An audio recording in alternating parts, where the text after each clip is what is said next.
My fellow Slivers across the multiverse, welcome back to your one and only trustworthy Hive.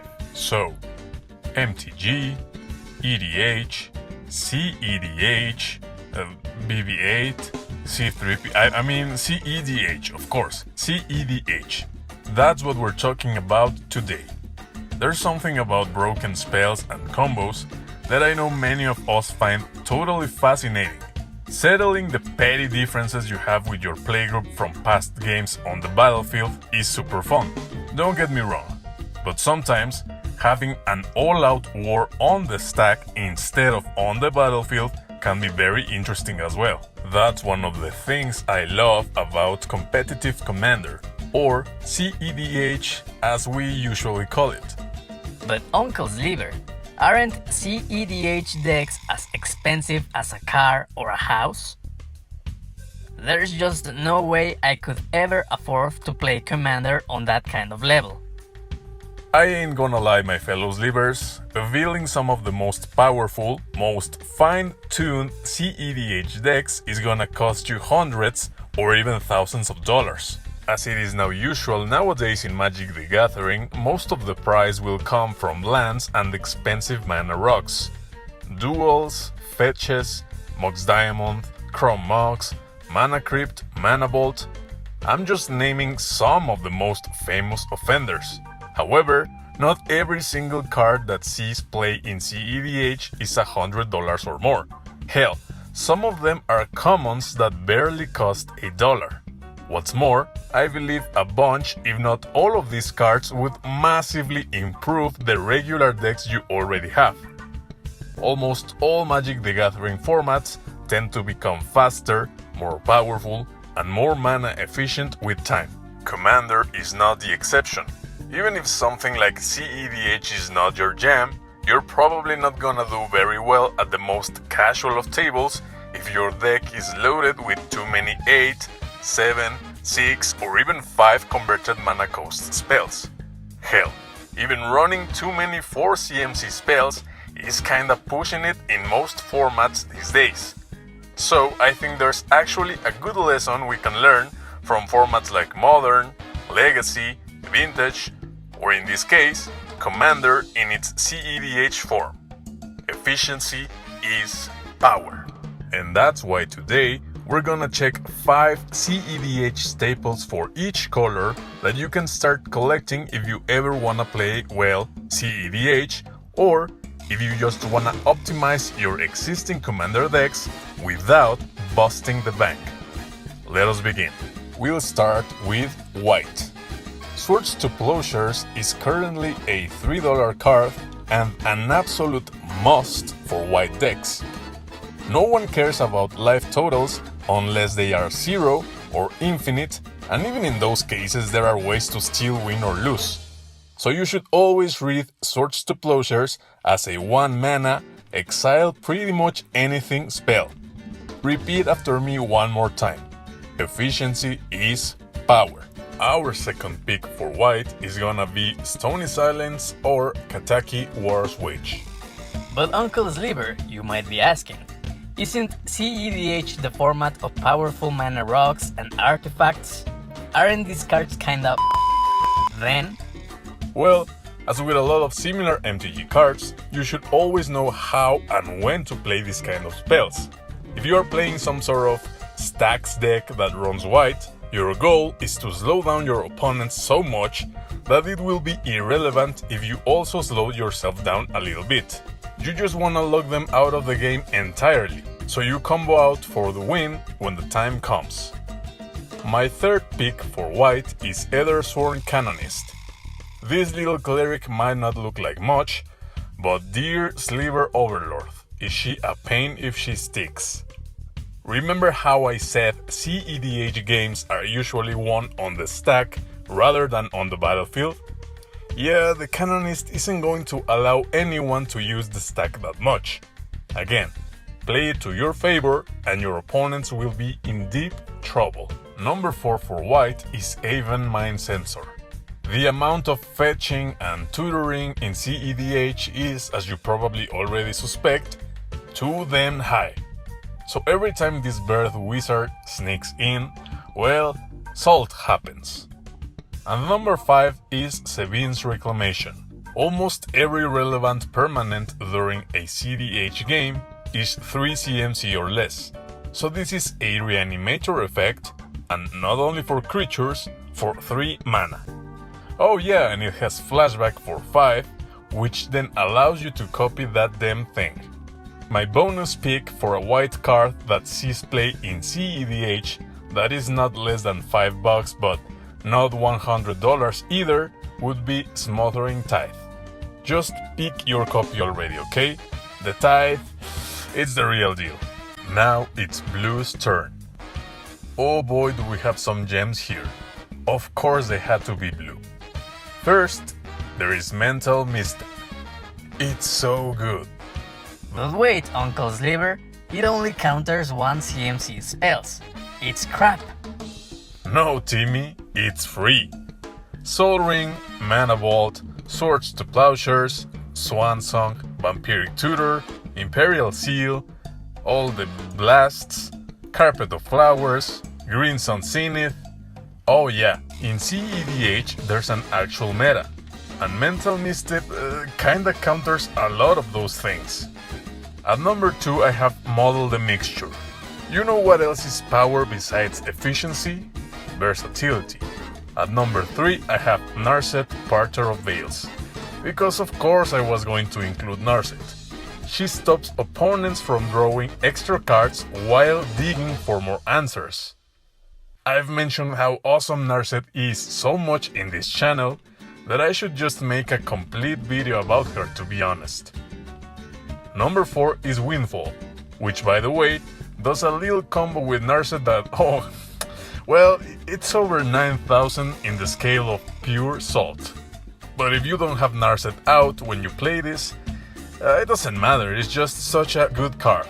And number 5 for blue is Laboratory Maniac, the original one-trick combo pony before it was cool. My bonus for blue is Mystical Tutor.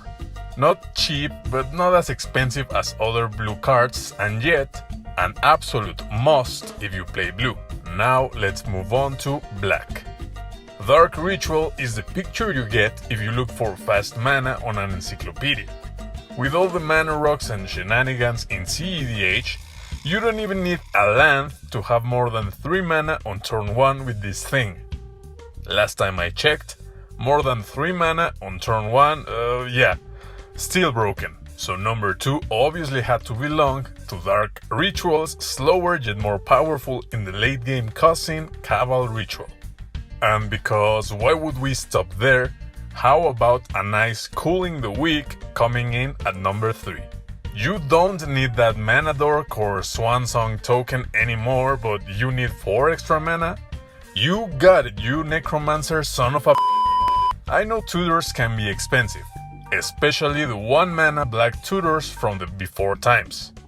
Well, Wishclaw Talisman is extremely cheap, and it can be a 3 mana demonic tutor in a pinch.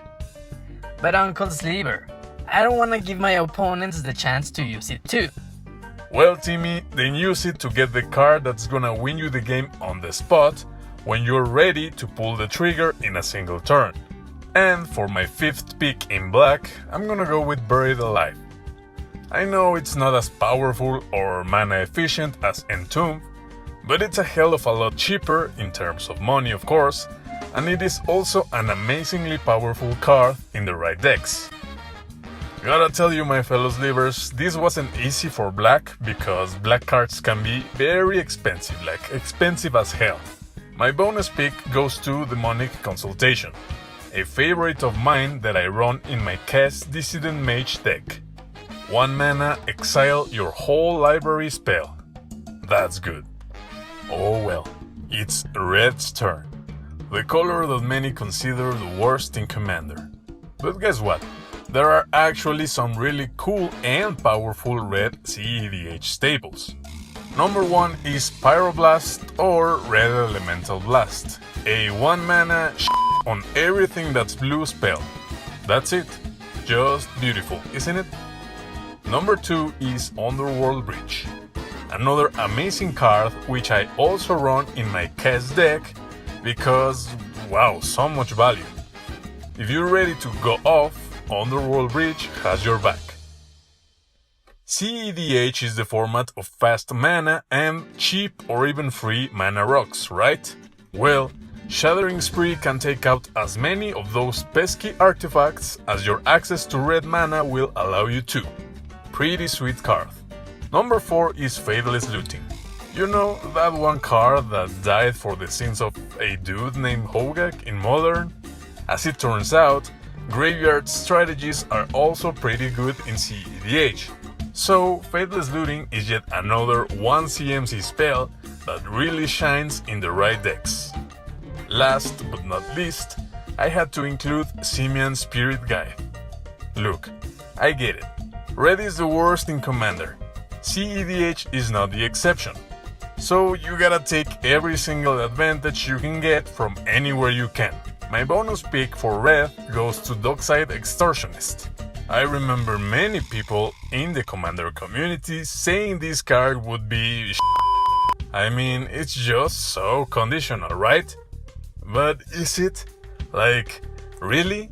Are mana rocks really that unheard of in Commander? In freaking cEDH? Yeah, no. This guy is the And now we finally reached the color green. Oh, green. So powerful that even common cards that cost a few cents see major cEDH play. Just like Nature's Claim. 1 mana, destroy artifact or enchantment. 1 mana. Any artifact or enchantment. And the card is less than $1. Okay then. Do you prefer creatures? Oh, don't worry. We have Caustic Caterpillar too. It's naturalized on a stick. On a 1 mana stick. Wow. You know what else is 1 mana? Crop Rotation. Float 1 mana and then instant speed tutor for any land in your deck. Green is Watsy's prodigal son. Make no mistake about that. Number 4 is Eldritch Evolution. Sylvan Tutor and Worldly Tutor are quite expensive, I get it. So Eldritch Evolution is a nice alternative. It doesn't quite search for anything that you want, but come on. It's less than $5, it's still powerful as What are you waiting for? And at number 5 I have a tie. First I wanna mention Occam Adversary. Occam? Occami? Occam? Occam? I don't know. I love this creature so much. I gotta tell you, I have never paid 4 mana for this elf. Never ever. And then the value. Oh boy, so much value. No one ever wants to block it, no one wants to spend removal in it. It's great. And this elf is tied at number 5 with many other elves because, you know, just get all the mana dorks, like all of them. Llanowar Elves, Elvish Mystique, Boreal Dryad, Finehorn Elves, Elves of Deep Shadow, Avacyn's Pilgrim. They are all staples because they are all great. And my pick for bonus green card that's not so cheap but still cheaper than a kidney is either Green Sun Zenith or Carpet of Flowers. Both great, both powerful, both efficient. End of story. And that's it, my fellow Slivers. Did I forget to mention any other cEDH staples that are also dirt cheap? Do you play the format? If not, has this list of cards increased your interest in playing cEDH or just massively improving your commander decks with more efficient yet still very powerful spells? I wanna read all about it in the comments below. If you like this video and you wanna see more content from Papa Sliver with the sunglasses, don't forget to subscribe if you haven't already, leave your thumbs up, and check the notification bell so you never miss a new video. That's the way in which you can support your Hive. Take care, my fellow Slivers. We'll gather again on the next video.